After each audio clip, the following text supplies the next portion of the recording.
The Arbeit system in Korea is really different than the system in America, and it's kind of good, I think.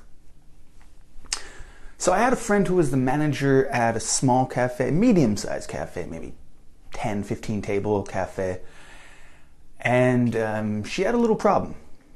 And it was strange for me to hear this story, but she told me that one day she was working at her cafe, and usually earlier in the day she doesn't need any help, but then by the evening she needs some help because it gets a little more busy, a little busier. Help correct my English. And she said one of her workers, the guy who was supposed to come in that day, called her up, and he said, tonight I have it was a really shitty excuse. It was something like a concert or something stupid, something he should be able to really, it wasn't like his mom died or something real big emergency.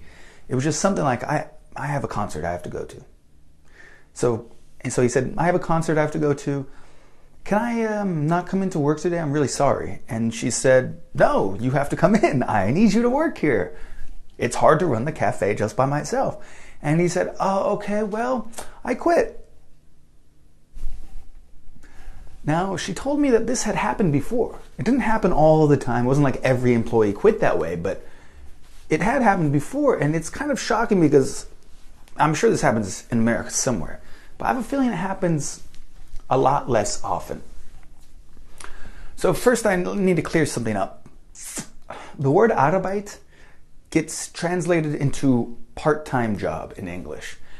And look, I don't know a lot about Arbeits in Korea, though I'm about to tell you a bunch of stuff that I think about them but I never had an Arbeit in Korea. I've had a lot of friends who have had Arbeits. I'm probably saying the word wrong, whatever.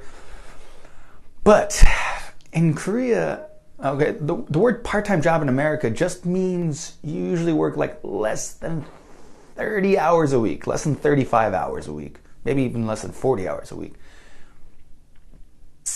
It doesn't really correlate to the pay or the level of the job. So it does kind of, but usually we don't say I have a part-time job. Well, we do, but usually we'll say I'm working part-time at this place. I'm working part-time as an accountant. I'm working part-time as a blah, blah, blah. It doesn't really work as a direct translation that well because I think the word Arbeit in Korea really means low-paying job for younger people. That's really what Arbeit means. Okay, so the translation is not exactly that direct, but I'm going to try to make some comparisons. Now, the market for Arbeits, for me, is extremely interesting because in Korea, Arbeits are just kind of extra money. They're not money. It's not money you need to survive and live and pay rent. Now, I'm going to admit, most Korean people I know are kind of middle class or upper middle class or even kind of rich because I meet them in San Diego and they are in San Diego to go to an ohakdang for 6 months or a year and a half. They're traveling around the world and all that stuff. I know they're kind of not, they're at least upper middle class, I think, most of the time. And because of that, most of my stories I get are about Arbeits that those upper middle class kids work, and they usually are not, they get everything they need from their parents, in my experience. They get, they live with their parents, so they don't pay rent. Their parents usually pay for all their necessities like clothing and even going out money, I think, right? Pocket money is what they translate into English. And usually the Arbeit is kind of something they do to I feel like their parents make them do it so that they experience the real world, and in Korean culture, working is a good idea. And they usually save that money to go travel in Japan or something, or buy a new gaming PC, or just extra things that are not what their parents should have to pay for. But because this money is just extra money, the worker has a lot of power. Now, usually in a situation where you're working a job, let's say you're working for a real job, like you're working for LG or something. At that point, you're a middle-aged person, you're probably in your 30s or 40s, you have a family, you have a mortgage, you have to pay rent, you have to buy food. You can't just say fuck you LG, I'm out of here, right?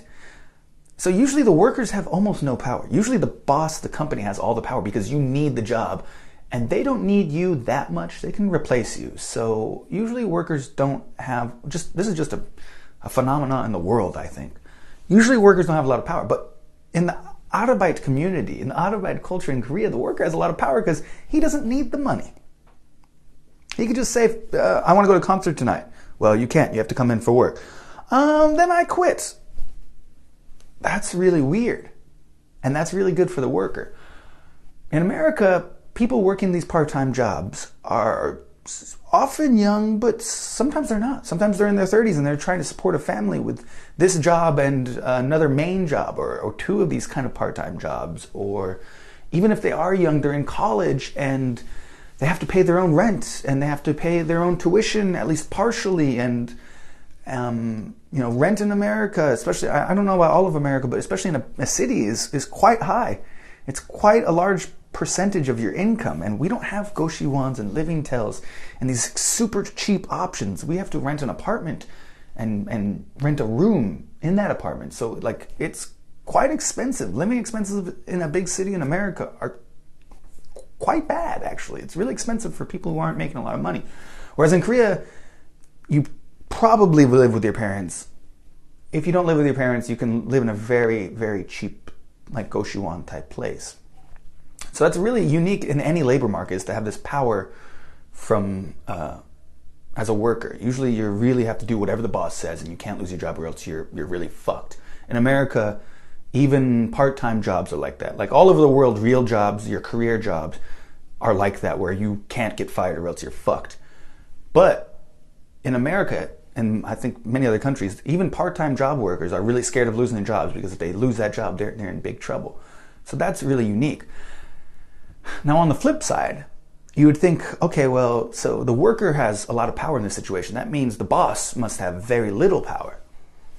I think that's not true, because actually I think the Arbeit market in Korea is very liquid.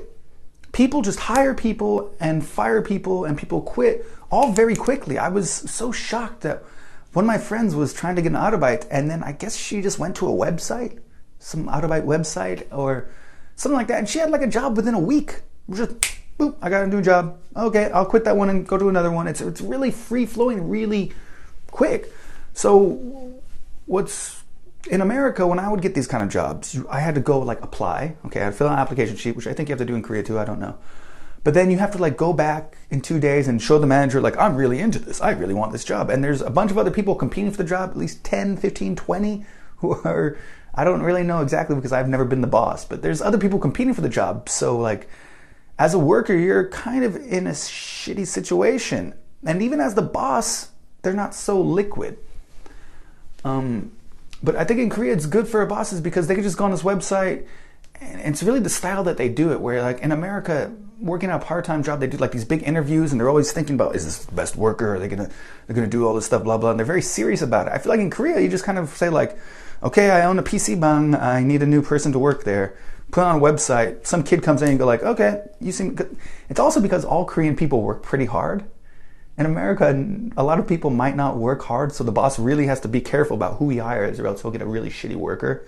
Whereas in Korea, especially if you're older, this is just my thoughts, maybe I'm wrong, like tell me some tell me a comment like if I'm wrong, but I think in Korea, somebody who comes in, 90% of them are going to work pretty damn hard. 90% are going to do a pretty damn good job. And if they're the 10% that don't, you just fire them, grab a new one, right, off that website. So to me, it's a really interesting market. My major in college was economics, and I didn't major in it because I wanted to make money. I majored in it because it's just really interesting to me. And usually a labor market is really fucked up because the worker has no power because they need that job. And the boss has all the power. And in Korea, I just showed you how the worker has a lot of power, but even the boss kind of has a lot of power, because most of the workers in Korea are just really good, or good enough to do an easy job quite well. So for all these reasons, I just showed you like Korea and America have really different Arbeit cultures. And I think the Korean one's pretty good. I think it's really good because the worker has power, and the boss also usually gets a pretty damn good worker. So if you like this video, give it a thumbs up. If you hate the video, or you're so angry, give it a thumbs down. If you like me or if you hate me, you should subscribe. Hit that subscribe button here, or I don't know. Please leave comments. I love seeing all the comments. It's so cool. Like, I see every comment comes up as a notification on my phone. I just look at it and go, yay, people are watching my videos. And I think it's good that you guys put in your own opinion, even if it's in Korean, because then other Korean people can read it and they can give their opinions and all that stuff. If you follow my Facebook page, I will really see those comments, and I will really try to read them as best as I can. And I try to respond as much as I can on there, so that's a good place to go. You should try my Facebook page. Follow me on Instagram. Like, I don't know why, just that's what people do. There's nothing on my Instagram except little clips that I take from my videos. And yeah, that's it. So you guys have an awesome day.